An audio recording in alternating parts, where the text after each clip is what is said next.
Entonces, Deuteronomio, capítulo 2, del verso 1 al 37, vamos a estar viendo hoy todo este capítulo. Eh, ¿Por qué Dios hace tanto énfasis en repetir lo que ya dijo a su pueblo? Dos cosas, ¿no? Vemos lógicamente de que era una nueva generación, no son los mismos, o quizás muchos de los que están escuchando lo que Moisés está diciendo a través de estos discursos de todo este libro, muchos de ellos probablemente eran niños cuando de pronto se dio el primer discurso o cuando se dieron los mandamientos, los estatutos de Dios 40, 38 años atrás, cuando ellos estaban en el monte Sinaí. Ahora siguen en el desierto, aún no han entrado a la tierra prometida, pero ya han muerto toda esa primera generación de los cuales Dios determinó por causa de su incredulidad que no iban a entrar a la tierra prometida. Entonces Dios a través de Moisés ve necesario volver a repetirles la ley, ¿no? Volver a repetirles sus mandamientos. Y como te vuelvo a decir, ¿no? Moisés va a hablar acá muchas cosas que ya hemos visto en Números, en Levítico y en Éxodo, ¿no? Entonces va a recordarles lo que Dios hizo y lo que Dios dijo, ¿no? Entonces, eso por un lado, es una nueva generación, pero por otro lado también Dios conoce el corazón del ser humano, ¿no? Dios a través de su palabra, si tú te has dado cuenta, hace mucho énfasis y muchas veces textos bíblicos que tú lo ves en ciertos pasajes, y eso, por ejemplo, yo lo noto claramente eso en los proverbios, ¿no? Uno que otro proverbio prácticamente dice lo mismo y lo mismo y lo mismo de distintos ángulos, de distintas perspectivas. ¿Por qué? Porque conoce cómo es su pueblo. Dios conocía cómo era su pueblo y hoy en día también ahí viene la importancia nosotros como cristianos de estar permanentemente escuchando la palabra de Dios, ¿no? ¿Por qué? Porque si aún estando así, permanentemente escuchando y escudriñando la palabra de Dios, muchas veces cometemos errores, muchas veces nos desviamos, muchas veces nos desanimamos. Imagínate tú si no fuera así. Y luego decimos, ¿qué pasó con el hermano? ¿Qué pasó con el tal persona? Se enfrió, ¿no? Y una de las primeras preguntas que deberíamos hacernos ahí es, ¿cómo estuvo su comunión con Dios? ¿Cómo estuvo su tiempo de devocional con Dios? ¿Cómo estuvo su congregar con Dios? ¿Cómo estuvo su lectura de la palabra de Dios? Y todo lo demás que vemos quizás simplemente ya son consecuencias de un descuido em, continuo o permanente o prolongado de nuestra comunión con Dios. Y eso trae consecuencias muchas veces en nuestros quehaceres, ¿no? ¿Cuánta razón tiene el autor del libro de Santiago, capítulo 1, verso 22, a manera de introducción, donde dice, ¿no? Pero sed hacedores de la palabra y no tan solamente oidores, engañándoos a vosotros mismos. ¿Qué nos dice Santiago? No basta con solo oírlo. O sea, uno podría decir, ya, bueno, yo voy a ingresar a todas las reuniones, voy a estar en los Zoom, voy a estar en el culto, voy a leer mi Biblia, pero todo eso es una parte, ¿no? Es una parte de. La otra parte es cuando nosotros somos hacedores, cuando llevamos a la práctica, al día a día, lo que venimos aprendiendo de parte de Dios. Porque lo contrario simplemente va a ser teoría, simplemente va a ser conocimiento. ¿De qué vale poder saber tanto de teología, poder saber tanto, por ejemplo, de los ángeles, de saber tanto sobre la salvación, la escatología, el apocalipsis y todo eso, si yo no lo llevo a la práctica, si no lo llevo al día a día, ¿no? Entonces, mm, no tiene sentido, ¿no? Y ya eh, Pablo lo dice claramente en su carta a los Corintios, que el conocimiento envanece, ¿correcto? Y debemos tener cuidado también de eso. Es un buen reto lo que estamos tomando, el poder estudiar la Biblia verso a verso, de tapa a tapa, a través de cada libro de la Biblia, tanto el Antiguo Testamento como en el Nuevo Testamento, pero si esto nosotros no lo acompañamos de ser hacedores de esta palabra, no va a tener ningún sentido, ¿correcto? Entonces, ahora, este capítulo 2 de Deuteronomio, vamos a ver muchos pasajes que ya hemos visto en el libro de Números, básicamente en el libro de Números, durante ese peregrinaje en el desierto, vamos a ver muchos pasajes y entonces vamos a recordar algo que Dios ya nos había hablado también a nosotros y cuando recordamos eso que Dios nos había hablado, que venga a tu mente esto, ¿no? Lo que dice Santiago 1:22, pero sed hacedores de la palabra. Si volvemos a escuchar nuevamente el mismo mensaje de parte de Dios, así como el pueblo escuchó el mismo discurso de parte de Moisés, y ahora nosotros vamos a escuchar probablemente la misma prédica o el mismo mensaje de parte de Dios, la pregunta es, ¿qué tan hacedor estoy siendo de eso que estoy volviendo a escuchar? ¿Me dejo entender? Entonces, ¿qué tan hacedor estoy siendo? ¿Qué tanto lo estoy llevando a la práctica? ¿O solamente me limitaré a decir, ya lo sé, ya lo escuché? La pregunta sería entonces más concreta. ¿Ya lo estoy aplicando? ¿Ya lo estoy viviendo? ¿Realmente lo estoy aplicando a mi vida? Eso va a hacer la diferencia entre un conocedor de la palabra y un piadoso de la palabra. Un piadoso es el que practica la piedad. Bien, entonces vayamos del verso 1 al 15, vamos a ver cómo es que Moisés recuerda los años en el desierto, del verso 1 al 15, ¿ah? Entonces esa es una primera parte. Luego, del verso 16 al 37, vamos a ver una segunda parte cuando Moisés recuerda a ciertos pueblos en los que no se le permitió que ellos, eh, por ejemplo, que tengan batalla con esos pueblos, ¿no? Vayamos a ver primero el verso 1 al 15. Mira lo que dice. Del verso 1 al 7, Moisés recuerda el viaje por la tierra de Edom. La tierra de Edom es la tierra de los edomitas, ¿ya? Entonces, de verso 1 al 7, vamos a leerlo verso a verso, dice. Luego volvimos y salimos al desierto. La pregunta es, ¿luego de qué? Si recordamos un poco el capítulo anterior, Moisés ha hablado sobre ese evento de la incredulidad que tuvo el pueblo cuando ya estaba a puertas de la tierra prometida, donde decidieron enviar espías y producto de esa incredulidad y de enviar esos espías, se desanimó el pueblo menospreció la tierra prometida, el pueblo fue cegado, por así decirlo, el pueblo actuó en incredulidad y Dios decretó de que toda esa generación por incrédulos no iban a ingresar a la tierra prometida.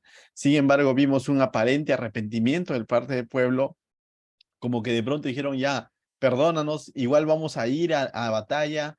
Fueron a batalla y terminaron destruidos porque Dios les dijo, ya no vayan, ¿no?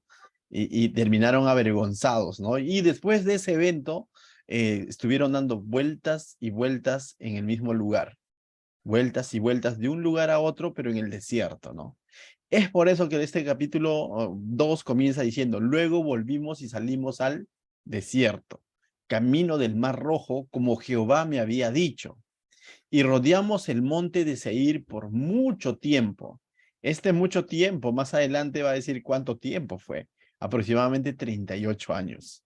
Y Jehová me habló diciendo, bástate, dice, bástate, dice, bastante habéis rodeado este monte, volveos al norte. Y Dios es claro cuando le habla a Moisés y le dice, ¿no? Bastante habéis rodeado este monte, volveos al norte. Es decir, estaban dando vueltas y vueltas ese monte, ¿no?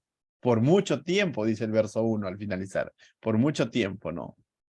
Este, este pueblo terco, a pesar de que Dios les había dicho de que no iban a entrar en la tierra prometida, de que iban a morir en el desierto, pero sin embargo ellos estaban dando esas vueltas, ¿no? En ese mismo lugar. No vemos en el libro de Números un arrepentimiento genuino de parte del pueblo, como de alguna manera apelando a la misericordia de Dios a que levante su juicio, por así decirlo, y les permita entrar a la tierra prometida, sino que vemos que en sus fuerzas ellos están dando vueltas y vueltas de pueblo en pueblo alrededor de ese monte, ¿no?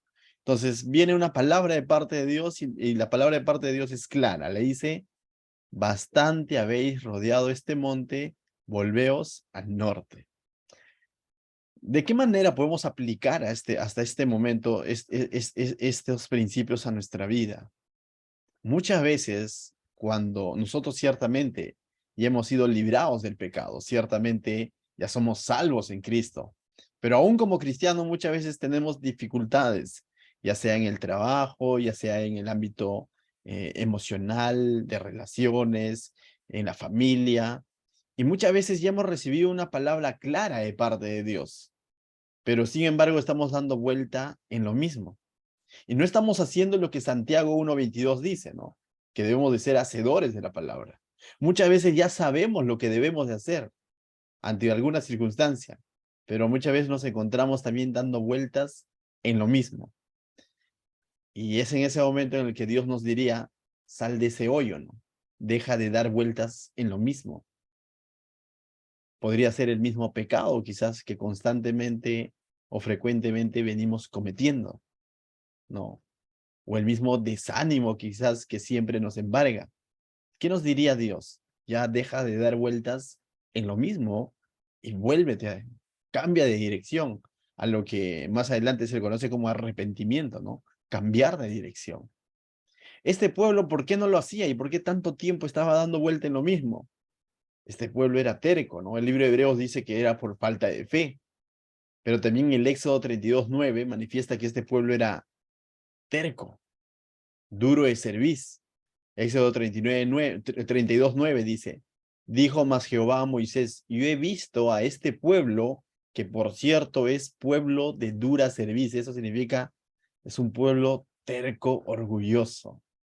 Muchas veces, ya siendo cristianos, por terquedad, por orgullo, muchas veces podemos estar dando vuelta en lo mismo, sin escuchar el consejo de Dios, sin llevar el consejo de Dios a una práctica, ¿no?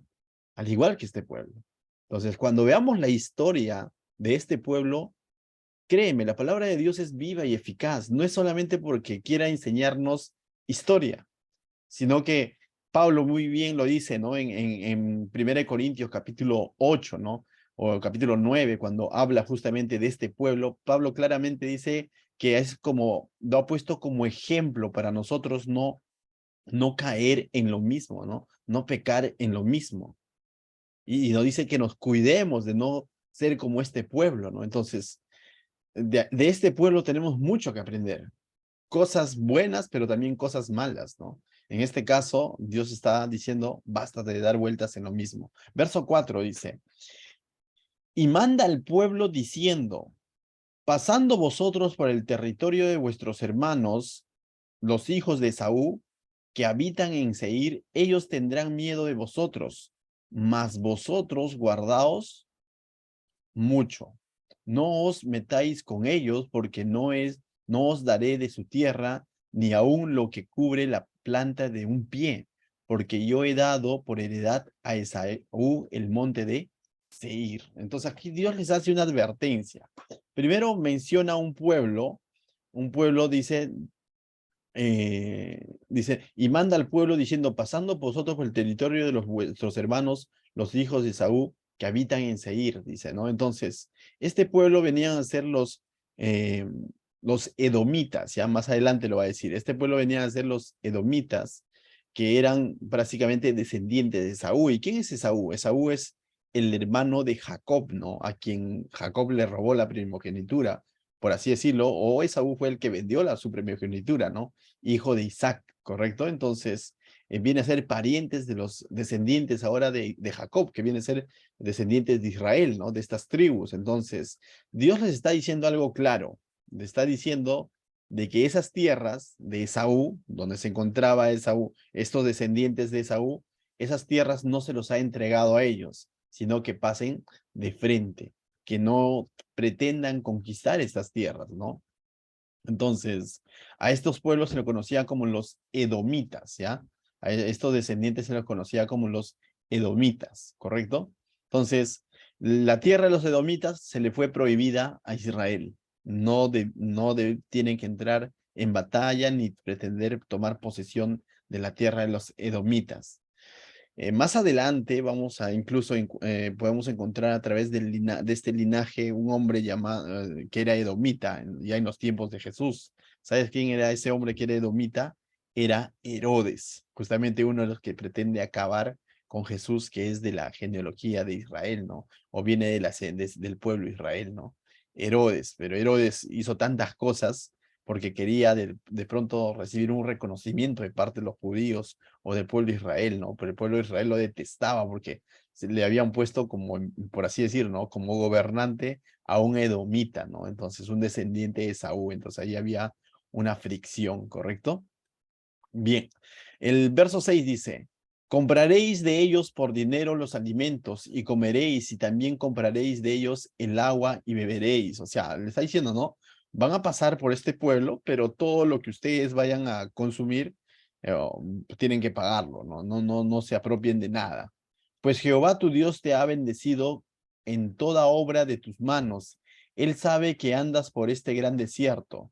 Estos 40 años Jehová tu Dios ha estado contigo y nada te ha faltado. Y es interesante, ¿no? Les recuerda cuál ha sido la fidelidad de Dios. Si te das cuenta cuando dice por 40 años, justamente estamos al final, ya finalizando esos 40 años, ¿no? Entonces, Dios les está recordando a través de este discurso de Moisés de cómo es que Él los ha sostenido en el desierto, ¿no? Entonces, no tienen por qué pretender apropiarse de cosas de este pueblo del cual está prohibiendo de los edomitas a la fuerza, y no hay justificación de decir es que porque necesitábamos, ¿no? Dios le está recordando de que Él ha sido fiel, ¿no? Y que nada les ha faltado. Entonces, lo único que Dios está demandando de este pueblo es que respeten y que traten con respeto, va a decir, y respeten a los edomitas y de los bienes de los edomitas, ¿no? Y uno dice, pero ¿y qué corona tenían los edomitas? Básicamente no tanto que los edomitas tengan alguna u otra corona, sino lo que Dios está probando en su pueblo es esa obediencia, ¿no? Que sean obedientes a Dios. Recuerda, cuando Dios les dijo, no me van a entrar a la tierra prometida, ellos ¿qué dijeron? Se armaron y dijeron, no, sí, vamos a ir nosotros en el nombre de Jehová, espiritualizaron la situación, fueron y terminaron derrotados por hacer las cosas en sus fuerzas. Y básicamente aquí Dios les está diciendo, confíen en lo que yo les estoy diciendo, no, no cojan de los edomitas, ¿no? Entonces Dios tendría sus razones, no sabemos, no lo dice, pero tenía sus razones por el cual les dice, no cojan de los edomitas, no entren en batalla con los edomitas, y no porque los edomitas eran más fuertes que los de Israel, porque textos atrás ha dicho, ¿no? O sea, que no es así, sino muy por lo contrario, que los respeten, ¿no? Entonces, es interesante porque muchas veces Dios también, de la misma manera, va a probar nuestra fidelidad, ¿no? No sé si en algún momento has tenido una lucha entre un trabajo u otro, entre una propuesta u otra, y a veces nosotros nos dejamos llevar solo por los números y no por lo que Dios quiere hacer en nuestra vida, ¿no? Entonces, muchas personas, incluidos los cristianos, toman decisiones en el tema laboral, el tema de negocios, por los números y no tanto por lo que si es de Dios o no es de Dios, si es Dios quien nos está dando ese negocio, ese trabajo, no. Y ahí es donde vienen muchas veces los problemas. ¿Por qué? Porque no consultamos a Dios y no vemos si realmente ese trabajo, ese negocio o esa relación va de acuerdo a los planes que Dios tiene con nosotros. Y muchas veces sobramos en nuestras fuerzas, ¿no? Y emprendemos cosas. No está mal emprender, pero como cristianos tenemos que aprender a esperar siempre una confirmación de parte de Dios. Y créeme, Dios siempre va a confirmar ante situaciones, decisiones que vayamos a tomar, Él siempre va a confirmar a través de un consejo, a través de su palabra. Y entonces, cuando emprendemos algo, sí, cuando emprendemos algo, siempre vamos a emprender sobre esa promesa que Dios nos va a dar, ¿no? Sobre esa palabra que Dios nos va a dar, ¿no? Entonces, de esa manera vamos a disminuir el riesgo de darnos contra la pared, ¿no? Bien, verso 8 al 15 va a hablar ahora de los de que de la misma manera como han respetado la tierra de los edomitas, también respeten la tierra de los moabitas. Y tú dices, ¿quiénes son los moabitas? ¿No? Los moabitas vienen a ser... bien, vamos a leerlo. Verso 8 dice. Y nos alejamos del territorio de nuestros hermanos, los hijos de Saúl, que habitan en Seir por el camino de Araba, desde Elat y Esrión Geber. Vemos entonces que ellos obedecieron lo que Dios les dijo, ¿no? Se alejaron de esas tierras.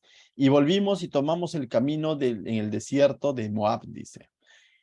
Y Jehová me dijo, no molestes a Moab, otro pueblo ya, es otro pueblo ya. Los anteriores eran los edomitas, que venían de descendientes de Saúl. Pero aquí ya Dios les vuelve a decir ahora, por aquí tampoco es, no, no molestes a los de Moab, ni te empeñes con ellos en guerra, porque no te daré posesión de la tierra, porque yo he dado a Ar por heredad a los hijos de Lot. Entonces, acá Dios les dice, esto se los he separado. ¿Para quién? Para los hijos de Lot. ¿Y quién es Lot? Si hacemos un poco de memoria, Lot es sobrino de Abraham, pues, ¿no? Mientras que Israel viene a ser la descendencia de Abraham, todas estas tribus son de la descendencia de Abraham, pero estas tierras Dios dice que se los ha dado a la descendencia de quién, o a los hijos de Lot, dice, ¿no? porque yo he dado a Ar por heredad a los hijos de Lot, a la descendencia de Lot. Verso 10 dice, los semitas habitaron, cuando hace una referencia, si no sé si tú lo tienes en tu Biblia, hay un paréntesis, ¿no?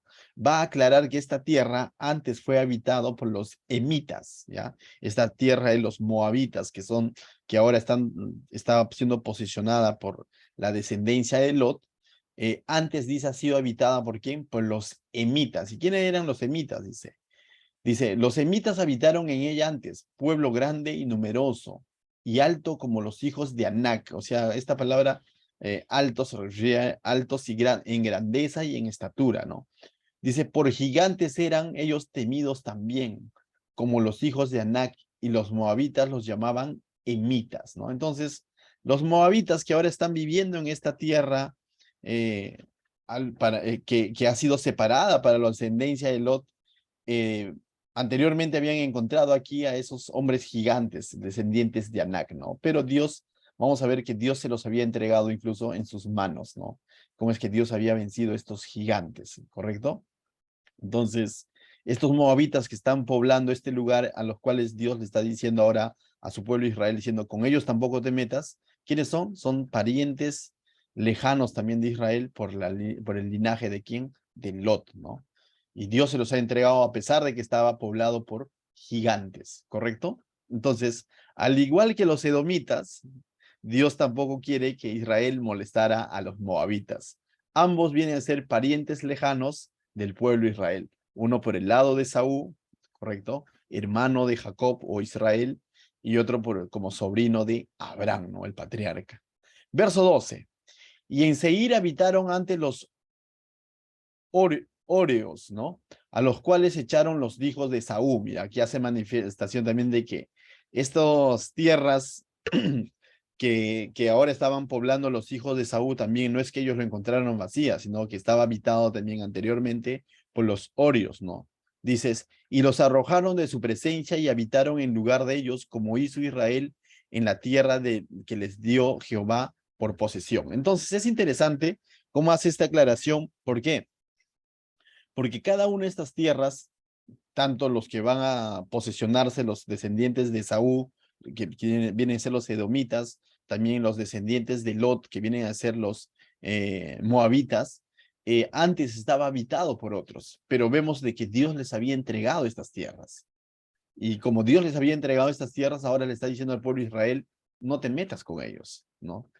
Y no les da mayor explicación, ¿no? Simplemente le está diciendo, no se meta. Creo yo que está probando el corazón del pueblo de Israel, su obediencia al pueblo de Israel, porque ellos fácilmente, por número, podrían poblar estas tierras y quedarse ahí y desechar la tierra prometida. Pero Dios tiene algo especial preparado para ellos, ¿no? Por un lado está probando su obediencia, pero por otro lado también está probando su fidelidad a la promesa, ¿no?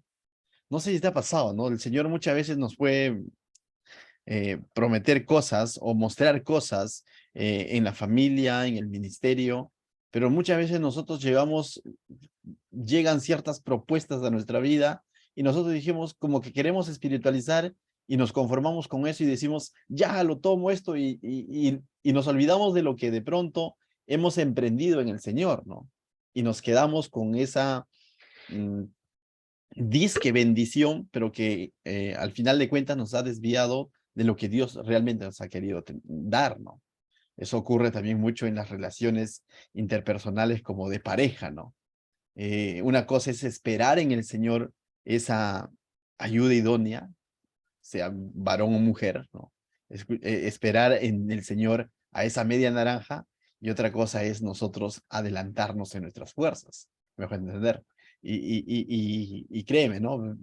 Y a veces lo espiritualizamos la situación y de pronto ya nos aferramos a eso y bueno, el Señor tenía separado algo mucho mejor, pero en nuestra desobediencia muchas veces nosotros nos cerramos en eso, ¿no? Entonces, y así, en diferentes áreas de nuestra vida, ¿no? Entonces, Dios está probando el corazón realmente de su pueblo, ¿no? Entonces, les está prohibiendo tanto la tierra de los edomitas como la tierra de los moabitas. Una moabita, más adelante, ¿sabes quién va a ser? Una mujer llamada Ruth, es de este pueblo de los va a ser descendiente de los moabitas, pero Ruth finalmente va a terminar siendo del linaje donde viene Jesucristo, ¿no? Pero para eso vamos a ver que Ruth primero va a tener que ser redimida por un hombre llamado Boz, que es del pueblo de Israel, ¿no? De la tribu de Judá, ¿no? Entonces ahí también hay toda una enseñanza, pero te doy como un dato curioso, ¿no? De estos pueblos de los moabitas proviene también esta mujer llamada Ruth, ¿correcto? Verso 12. No, ya estamos ya en el verso 13, ¿no? Levantaos ahora y pasad el arroyo, dice, de Ceret, y pasamos el arroyo de Ceret, y los días que anduvimos en Cades Barnea hasta cuando pasamos el arroyo de Ceret fueron, ¿cuánto dice? Fueron 38 años, 38 años dando vueltas, ¿no? Hasta que se acabó toda la generación de los hombres de guerra de en medio del campamento. Es interesante cuando dice que se acabó toda la generación de los hombres de guerra, porque en el libro de Números nos aclaran que eran toda esa generación mayores de 20 años, y cuando dice se acabó, es decir, hasta que murieron todos ellos, ¿no?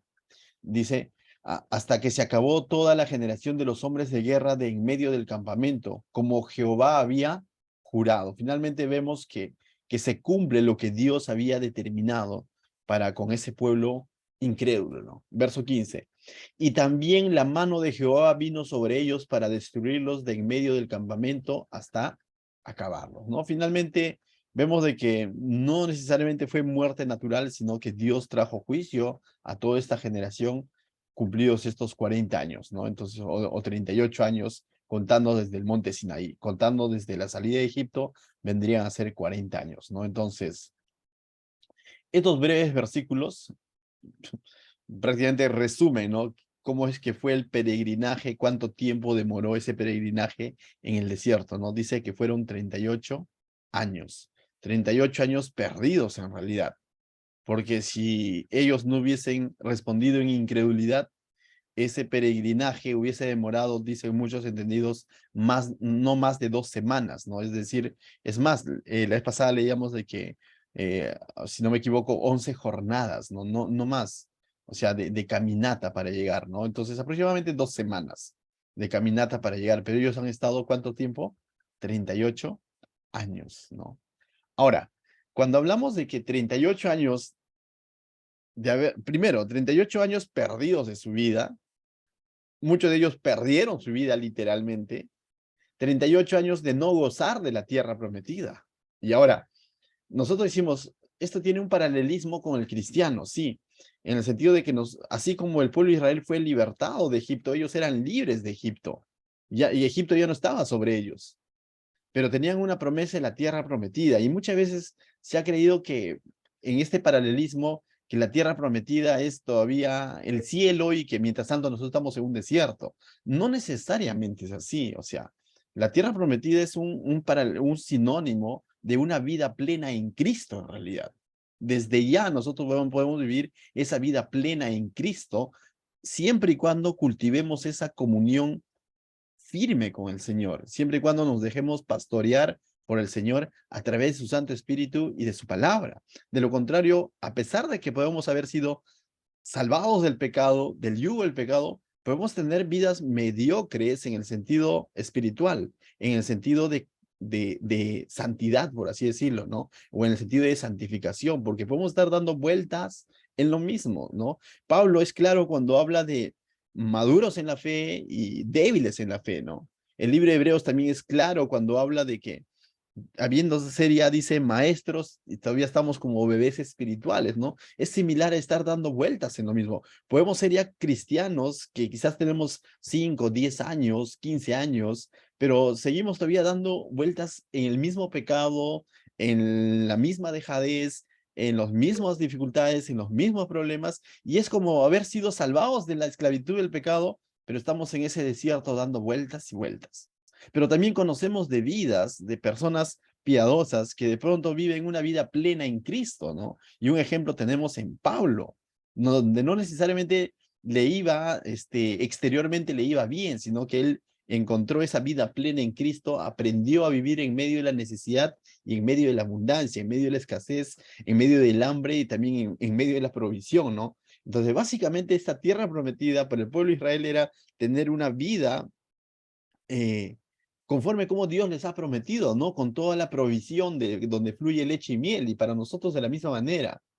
El Señor ha venido a dar vida, vida en abundancia, y eso no necesariamente lo vamos a obtener recién en el cielo. Lógicamente ahí va a llegar a su plenitud, pero desde ya, como cristianos, podemos vivir una vida plena en Cristo.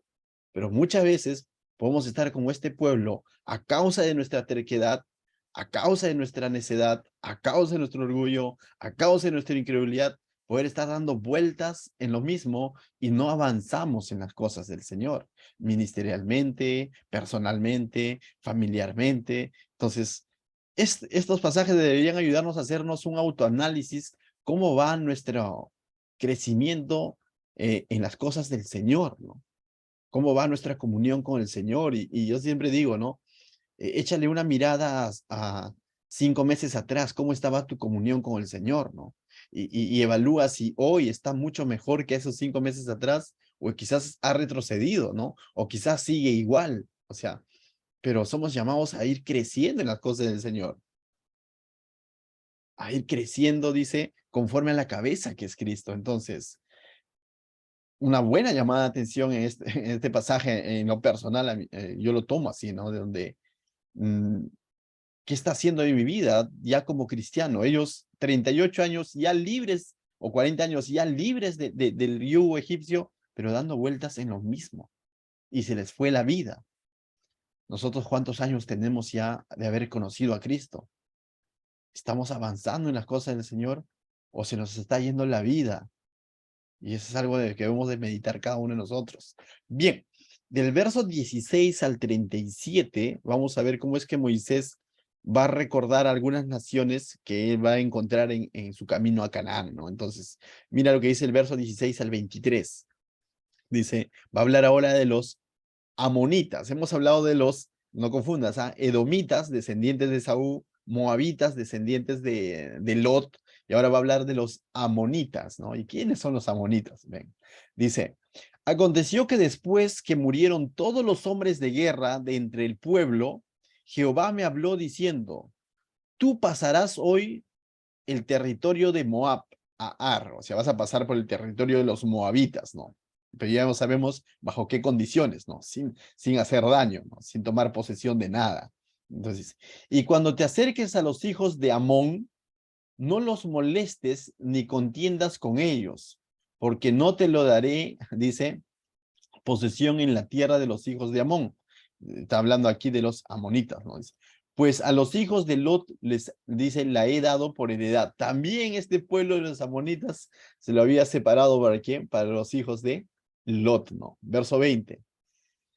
Por tierra de gigantes fue también ella tenida, habitaron en ella gigantes en otro tiempo, y hace un breve paréntesis para aclarar que esa tierra anteriormente estaba habitada también por gigantes, ¿no? Pero que ahora se los ha entregado a los hijos de Lot, dice. A los cuales los amonitas llamaban somsomeos, dice, ¿no? Pueblo grande y numeroso y alto como los hijos de Anac, a los cuales Jehová destruyó delante de los amonitas. Estos sucedieron a aquellos y habitaron en su lugar. Dice, estos sucedieron a aquellos y habitaron en su lugar. Ahora estaba siendo habitada, en un tiempo fue habitada por gigantes, pero ahora estaba siendo habitada por los amonitas. Pero Dios le está diciendo al pueblo de Israel, tampoco a ellos los toques, porque los he separado, ¿para quién? Para los hijos de Lot, ¿no? Entonces, nuevamente creo yo que Dios está probando el corazón de su pueblo. ¿Por qué? Porque desde un principio Dios les había prometido ¿qué? La tierra del cananeo, no de la monita, del edomita, del moabita, no. Dios le había prometido ¿qué? La tierra del cananeo, ¿no? Pero en su camino se van a encontrar con ciertas tentaciones donde si ellos ignoran esta palabra de parte de Dios, lo van a tomar y van a decir, ya, aquí me quedo. ¿Te acuerdas que en el libro de Números hemos visto 2,5 tribus que se quedaron antes de cruzar el río?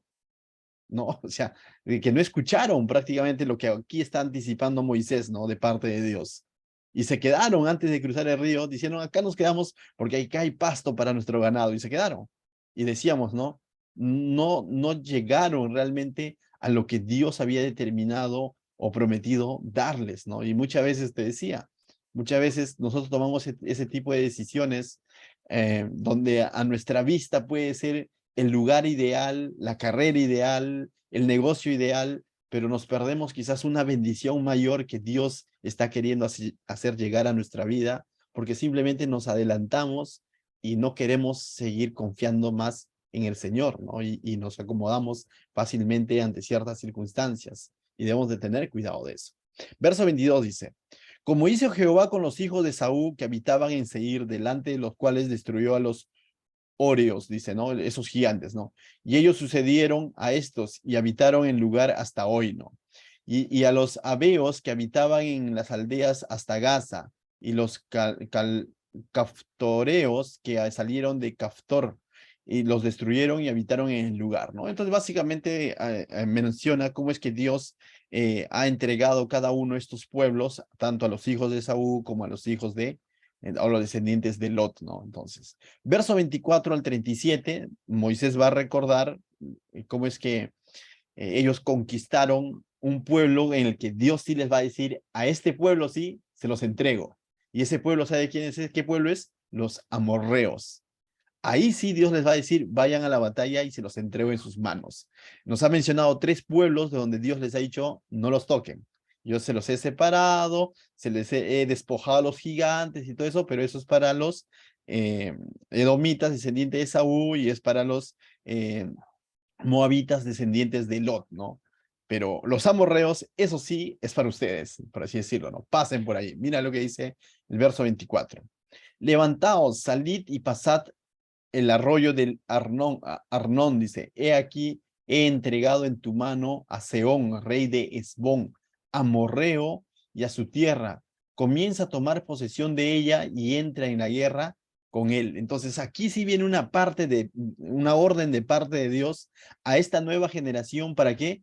Para que tome posesión de la tierra de los amorreos. Y es interesante porque cuando ellos entraron en incredulidad, sus padres, hace 38 años, entraron en incredulidad y Dios les dijo, no van a entrar a la tierra prometida, ellos se armaron, hicieron batalla con los amorreos y terminaron vencidos, ¿no? Porque lo hicieron en sus fuerzas y Dios dijo, tercos, les dije que no lo hagan, han pecado contra Dios. Pero aquí, esta nueva generación recibe una orden de parte de Dios, esperaron el tiempo de Dios y Dios les dice, tomen posesión. Mira lo que dice el verso 25. Hoy comenzaré a poner tu temor y tu espanto sobre los pueblos debajo de todo el cielo, los cuales oirán tu fama y temblarán y se angustiarán delante de ti. Más adelante vamos a ver, ¿no? Justamente a Balac entrando en este tipo de pánico, de temor, ¿no? Por cómo es que va a escuchar que Israel ha vencido a los amorreos o como dice acá, a Sehón, ¿no? Al rey de Hesbón, ¿no? Entonces, es por eso que Balac se entra en alarma y llama a Balán y toda la historia que ya conocemos, ¿no? Verso 26 dice, y envié mensajeros desde el desierto de Cademot y de Sehón a Sehón, rey de Hesbón, con palabra de paz, ¿no? Entonces, aquí manifiesta Moisés que no es que ellos fueron al choque, ¿no? Sino que ellos enviaron una carta, por así decir, un WhatsApp al rey de este pueblo, a Sehón, rey de Hesbón o de los amorreos, diciéndole que querían pasar. Mira lo que dice el verso 27, diciendo, pasaré por tu tierra por el camino iré sin apartarme ni a diestra ni a siniestra. La comida me venderás por dinero y comeré el agua también me darás por dinero y beberé.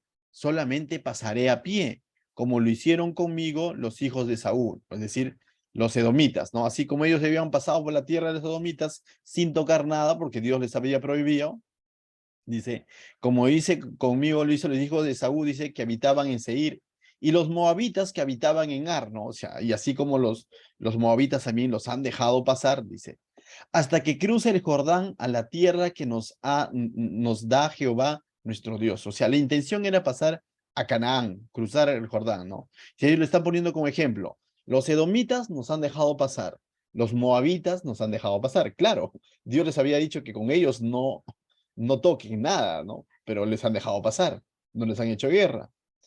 Dice, mas Sehón, rey de Hesbón, no quiso que pasáramos por el territorio suyo, porque Jehová tu Dios dice, porque Jehová tu Dios había endurecido su espíritu y obstinado su corazón para entregarlo en tu mano como hasta hoy, dice, ¿no? Entonces, ¿qué es lo que había pasado con este pueblo? El rey endureció su corazón. Dios, dice, endureció el corazón o el espíritu de este rey y no los dejó pasar, ¿no? Ahora, eso también es bueno aclararlo, porque en el libro, esta historia se narra justamente, esta negativa se narra en el libro de Números, capítulo 21, ¿no? Ahí lo vuelves a leer a detalle, pero es bueno aclararlo. A veces cuando uno escucha esto de que Dios endureció su corazón o Dios endureció su espíritu, podríamos pensar de pronto como que esta persona era buena, pero Dios lo volvió malo. No es así.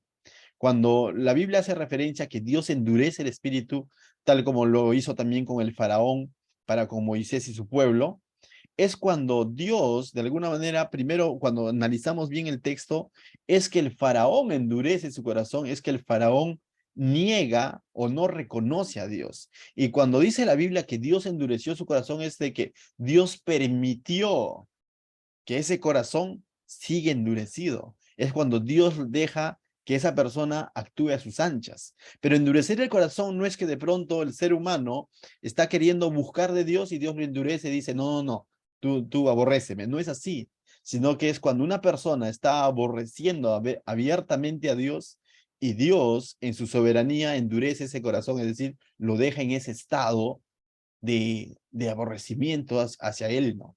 O en ese estado de pecado, en ese estado de rebeldía, ¿no? Y en ese sentido Dios endurece su corazón, es que lo deja a sus anchas, ¿no? Es como que decir, ah, ¿quieres ser así? Bueno, sea así, ¿no?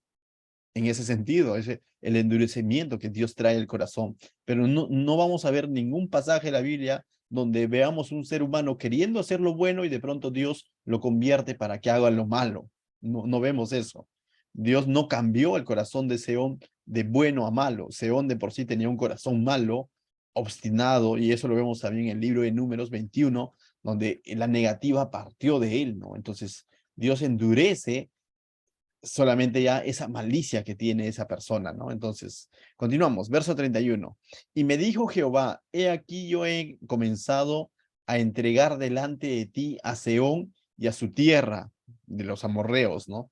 Dice, comienza a tomar posesión de ella para que la heredes, es interesante.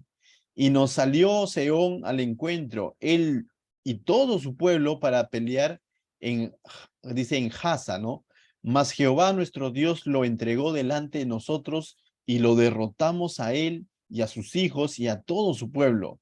Tomamos entonces todas sus ciudades y destruimos todas las ciudades, hombres, mujeres, niños, no dejamos ninguno. Este versículo también, si lo entendemos fuera de todo el contexto del que estamos hablando, se podría de pronto malinterpretar y decir, ¿cómo Dios permitió que invadan un pueblo y murieron hombres, mujeres, niños y no quedó ni uno vivo? Y muchos, justamente, al leer pasajes como estos, aislados de toda la narrativa, se han puesto en un banquillo de juez y de pronto comienzan a juzgar a Dios, ¿no?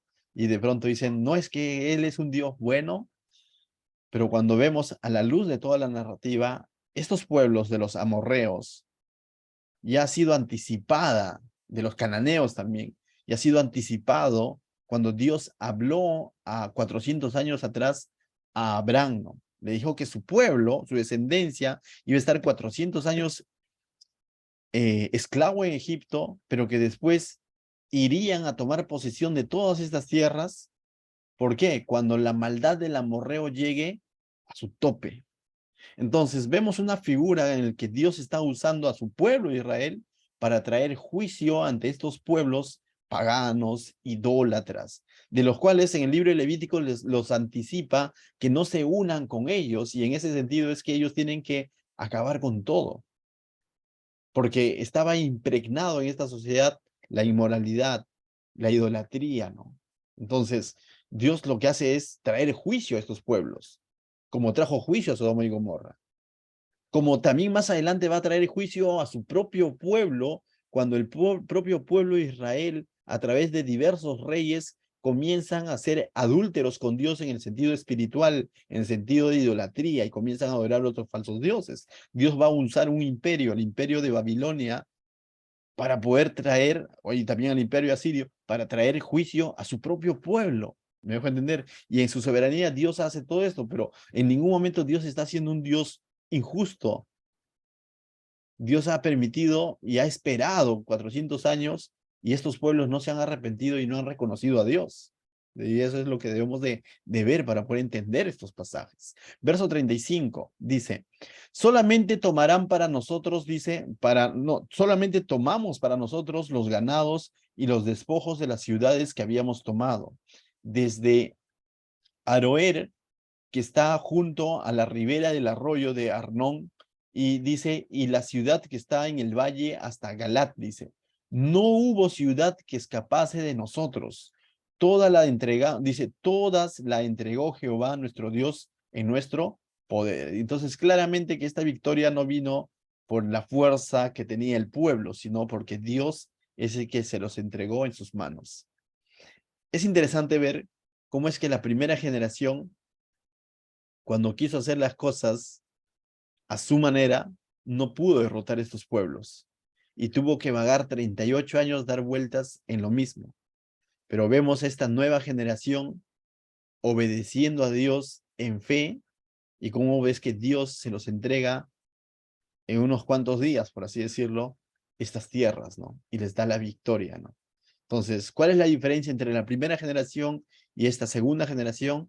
La fe puesta en Dios. Los primeros temblaron, los primeros de pronto dijeron, ¿no? ¿Para qué nos ha traído aquí, no? Mejor hubiésemos muerto en Egipto. Y cuando se envalentonaron, ya fue muy tarde, porque lo hicieron en sus fuerzas y terminaron avergonzados y finalmente murieron durante esos 38 años en el desierto. Pero esta nueva generación que creyó a Dios toma posesión de estos lugares, ¿no? Todavía no estamos hablando de la tierra prometida en sí. Eso lo vamos a ver en el libro de Josué, ¿no? Pero vemos ya aquí un anticipo de cómo es que Dios es un Dios de victoria, pero también requiere fe de parte de su pueblo, ¿no? Y lo mismo puede aplicar también a nuestras vidas. En el momento en que nosotros nos determinamos a creerle a Dios, no solamente que somos salvos, sino a creerle a cada una de sus promesas para nuestra familia, nuestra persona, nuestro matrimonio. Entonces comenzamos a ver y a caminar en esa victoria que el Señor nos quiere dar, ¿no?